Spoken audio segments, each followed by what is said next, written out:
asalaamaaleykum mbokki internet Morolan TV nuy nañ leen comme nañ leen ko daan defalee rek Morolan TV tey ak yéen si biir Darou Alpha ñu fas yéene dugg si biir dëkk bi présenté leen gan yi fi ñëw ak dal yi nga xamante ni jot nañ fee ñëw soxna Thiaroy Ndiaye moom ngeen jàkkaarloo ñu fas yéene ñëw nekk ba fii nga xamante ni mooy dalu waa ginnaaw raay topp leen ma ñu dugg si waañ bi ñu xool soxna yu baax yi nan lañ toogee. waaw ba tey ñu ngi si biir waañu waa soppey Serigne Alpha Thiombane bu Thiaroy ginnaaw raay ñu ñëw tey fas yéene waxtaan ak responsable waañ bi mu wax ñu tey nan la ñu dundee bis bi ak nan lañ koy préparé guddi gi parce que bi ma duggee gis naa ginaar yi gis pombiteer yi sobla baa ngi nii ñu ngi koy baaral léegi dañ koy jox suñu micro rek mu wax ñu nan la gisee bis bi salaamaaleykum. maaleykum salaam maa ngi leen di ziar maa ngeen jàmm alhamdulilah.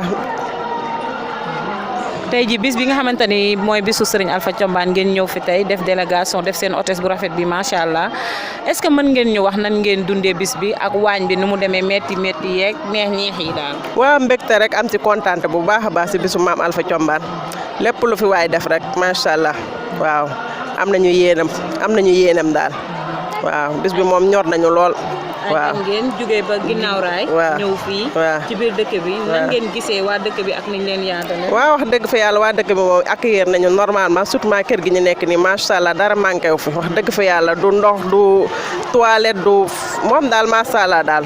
waaw ñu ngi leen di gërëm di leen sant bu baax a baax. waaw lay jaajëfal ñoo ëlbatiku si borom cumwaar bi waaw moom yaakaar naa ne tey jii ñeex mi dina safta soos bi dina doore daal léegi yow nan nga ñuy wax ni ngay defee soble bi garaaw na de. gis nga ko de yéen a ko gisandoo nii. def ba mu baax rek bañ kenn mer.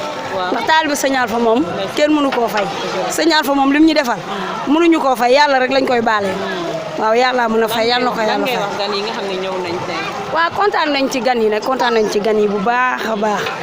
kontaan nañ ci gan yi moom wax dëgg yàlla nii moom bis bu neex la moom daje rek dafa neex surtout tey jii ñu def suñu soos yu baax lakk suñuy ginaar gis nga palaat yi gis nga xale yi sàjj nii def seen yu baax loolu rek daa doy bëgg daal fii laay reeree mooy yow ñoo la évité nii ñëwal pare na lépp a ngi fi ñëwal nii ñoo la mu ngi noonu lañ koy defee dal bu nekk incha allah dinañ fa teg suñu tànk waa Morolan TV ak yéen fii ci Darou Alpha ci guddi Seydina Mohamed